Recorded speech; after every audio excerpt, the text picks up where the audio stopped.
Chapter 5 The Last of the Blind Man. My curiosity, in a sense, was stronger than my fear, for I could not remain where I was, but crept back to the bank again, whence, sheltering my head behind a bush of broom, I might command the road before our door.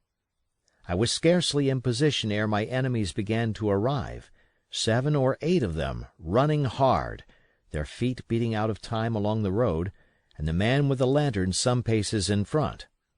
3 men ran together, hand in hand, and I made out, even through the mist, that the middle man of this trio was the blind beggar. The next moment his voice showed me that I was right. "Down with the door!" he cried.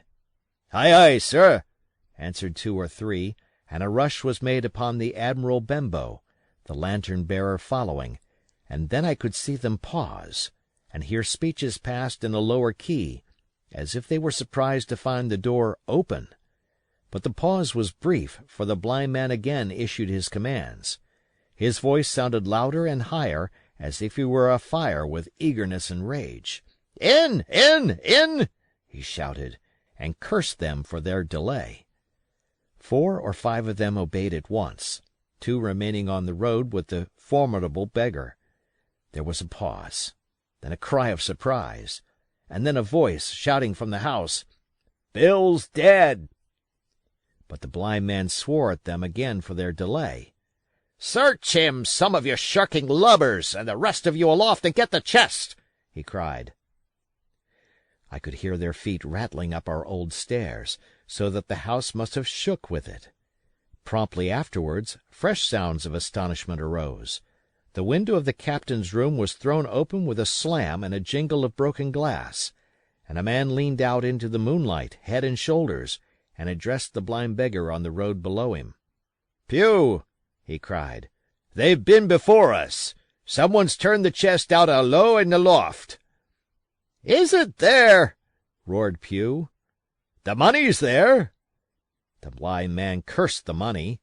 "Flint's fist, I mean!" he cried. "We don't see it here nohow," returned the man. "Here, you below there, is it on Bill?" cried the blind man again. At that another fellow, probably him who had remained below to search the captain's body, came to the door of the inn. "Bill's been overhauled already," said he. "Nothing left." "It's these people of the inn. It's that boy. I wish I had put his eyes out," cried the blind man, Pew. "They were here no time ago. They had the door bolted when I tried it. Scatter, lads, and find 'em." "Sure enough, they left their glim here," said the fellow from the window. "Scatter and find 'em. Rout the house out," reiterated Pew, striking with his stick upon the road. Then there followed a great to-do through all our old inn, heavy feet pounding to and fro, furniture thrown over, doors kicked in, until the very rocks re-echoed, and the men came out again, one after another on the road, and declared that we were nowhere to be found. And just then the same whistle that had alarmed my mother and myself over the dead captain's money was once more clearly audible through the night, but this time twice repeated. I had thought it to be the blind man's trumpet, so to speak, summoning his crew to the assault, but I now found that it was a signal from the hillside towards the hamlet, and, from its effect upon the buccaneers, a signal to warn them of approaching danger. "There's Dirk again," said one. "Twice. We'll have to budge, mates." "Budge, you skulk!" cried Pew. "Dirk was a fool and a coward from the first. You wouldn't mind him. They must be close by. They can't be far. You have your hands on it. Scatter and look for them, dogs. Oh, shiver my soul!" he cried. "If I had eyes!"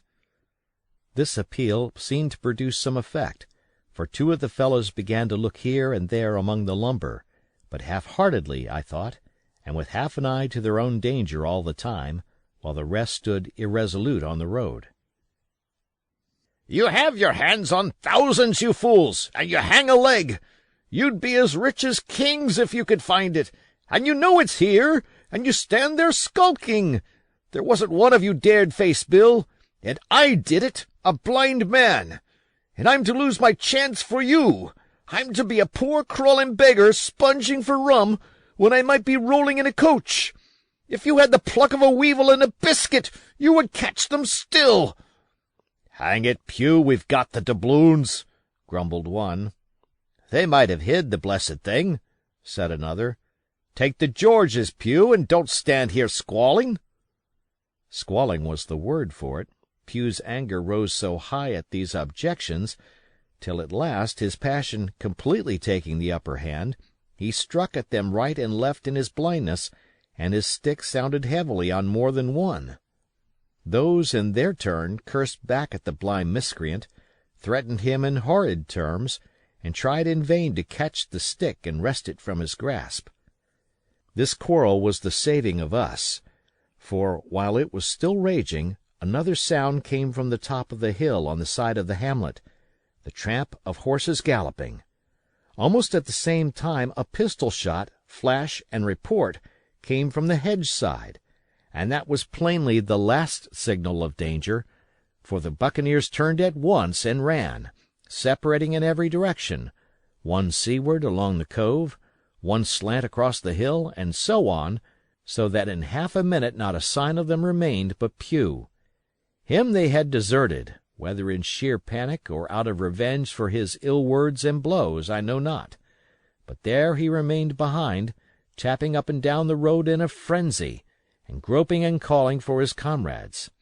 Finally he took the wrong turn, and ran a few steps past me towards the hamlet, crying, "Johnny, Black Dog, Dirk," and other names. "You won't leave old Pew, mates, not old Pew." Just then the noise of horses topped the rise, and 4 or 5 riders came in sight in the moonlight, and swept at full gallop down the slope. At this Pew saw his error, turned with a scream, and ran straight for the ditch, into which he rolled. But he was on his feet again in a second, and made another dash, now utterly bewildered, right under the nearest of the coming horses. The rider tried to save him, but in vain.